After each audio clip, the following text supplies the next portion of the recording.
want to thank all of you for participating today and taking your time on a weekend to help defeat the recall effort. And just want to say what a thrill it is to be able to work with all of you, including your founders, Melissa, Brian, and Tamara, and everyone that's not only helping this current phone bank, but the ones you've done over the years. You helped us flip the House. You then helped us hold the House. And now you're going to help us defeat this recall. And I just want to put in some statistics because I think it's pretty amazing what you've all done so far. You've mobilized over 3,300 individual volunteers across the nation to help stop the recall. You've completed 219,000 postcards, mailed over 1,400 postcard kits to volunteers nationwide, made over 174,000 phone calls, onboarded over 200 organizers, and knocked on hundreds of doors. That is amazing. And that's so important because, as all of you know, this recall is in a strange time of the year. It's in the middle of September. It's not an election cycle that most people are familiar with. And a lot of people don't even know there's an election going on. The polling is good for Gavin Newsom if people vote. And that's why what you do is so important. You help remind people or even let them know if they're not paying attention that there's an election. And if we simply get people to vote, then we're going to defeat this recall. And we're up against very dark forces. If you look at what's happening in states like Texas and in Florida, as all of you know, Texas recently passed this absurd, extreme, and draconian anti-abortion law that has no exception for rape, no exception for incest. And it's put in a system where basically your neighbors and strangers can sue you if you help someone get an abortion. Those same dark forces are the ones that are pushing this recall. And then in Florida, you see an out of control pandemic. You see little children dying. You see kids being sent to hospitals and being put on ventilators. And you see a lot of unvaccinated adults who are dying. That is not the kind of state that we want in California. Under Governor Newsom's leadership, we have not only managed the pandemic relatively well for a very large state, but our economy, according to a recent Bloomberg article, is the best of all the states. And we are poised to really increase the number of jobs we have gained. We have a very diverse state with a lot of different industries, and we have passed some extremely progressive laws. And I also want to give a shout out to Eleni, who is here today.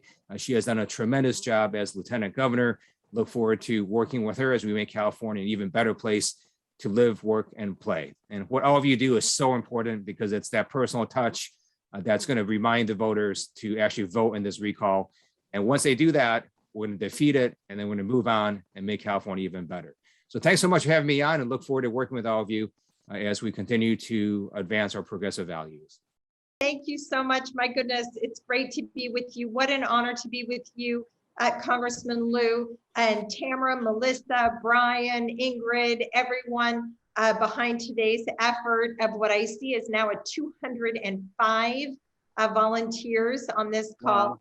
Thank you. Thank you for being here and for helping us beat this Republican recall. I'd just like to build a little bit on what Congressman Lieu just said, because you know, we are Democrats and we are Democratic activists and organizers who are on this call. And I just want to remind everyone why it is that our work is so incredibly important now more than ever. You know, the governor right now is coordinating our response to wildfires. We are just at the beginning of September. This was not traditionally wildfire season, and yet already the second largest wildfire in our history is burning with the Dixie Fire. The fires up near Tahoe threaten one of our jewels, environmental jewels of our state, Lake Tahoe. And let's just remember that for decades that the science was rolling in about climate change, the Republican Party pulled all the stops out to try to convince the American people that climate change wasn't real. Let's remember that we are also right now battling COVID. In summer, we were taking our masks off. Our positivity rate was under 1%. Now the Delta variant has ushered back the crisis. And why? Because it's the Republican Party out there, contrary to the science, telling people, don't get vaccinated. And it goes beyond the crises right at hand in our states that we're dealing with. As Congressman Lieu just mentioned, they're turning neighbor against neighbor in Texas to take away women's rights to control our own bodies. Then, of course, there's the ongoing crisis with guns in the United States, something that we don't even talk about at the top of our list until these shootings take place, but we know threatens our people every day, brought to us by the Republican Party's wrong thinking about public safety. Of course, income inequality, another brought to us by the Republicans who have perpetuated tax cuts on the rich and gone after Obamacare to try to strip people away of the basic right to have health care. Why would anybody vote for these people? I did that too. I'll tell you why. Because they're not voting for them. This is why the Republicans want voter suppression laws, to keep people from voting, because they know that all these things I just enumerated are wrong and unpopular. So here we are as Democrats.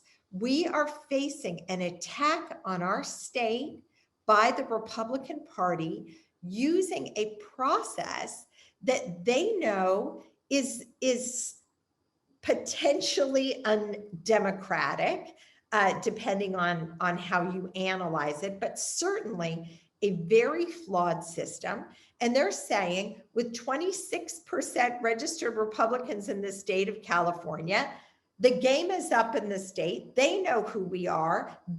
Californians don't want Republican policies to be implemented in our state. That is why Gavin Newsom beat Cox in a regular election just almost 3 years ago by 20-something points. They don't have a shot in a regular election of electing a Republican governor in our state. So they're trying to use this peculiar, at best, undemocratic at worst, recall process to put a Republican in the governor's office in our state. It is real. You know that it is real. So thank you all very much for showing up to do the work of one by one, phone call by phone call, ballot by ballot, talking to our fellow Californians in order to try to stop this recall. With your help, we are going to stop this Republican recall. And let me just say one more thing, because I've been at it myself doing the phone banking and the text banking. People are hurting out there. And not everybody wants to hear what I want to say to you. And that is that I work down the hall from a great governor. Gavin Newsom is competent, capable, courageous. He has risen up within the party of California. He holds true to our values. He is a decent person doing a great job under difficult circumstances. But the people who you're going to call, not everybody wants to hear that. So this message of fighting the Republican recall is very, very powerful in our state. And but I will tell you, you are helping keep in place a governor who is doing an excellent job and holding true to fighting for our values. And I am very proud to be his lieutenant governor. So thank you all.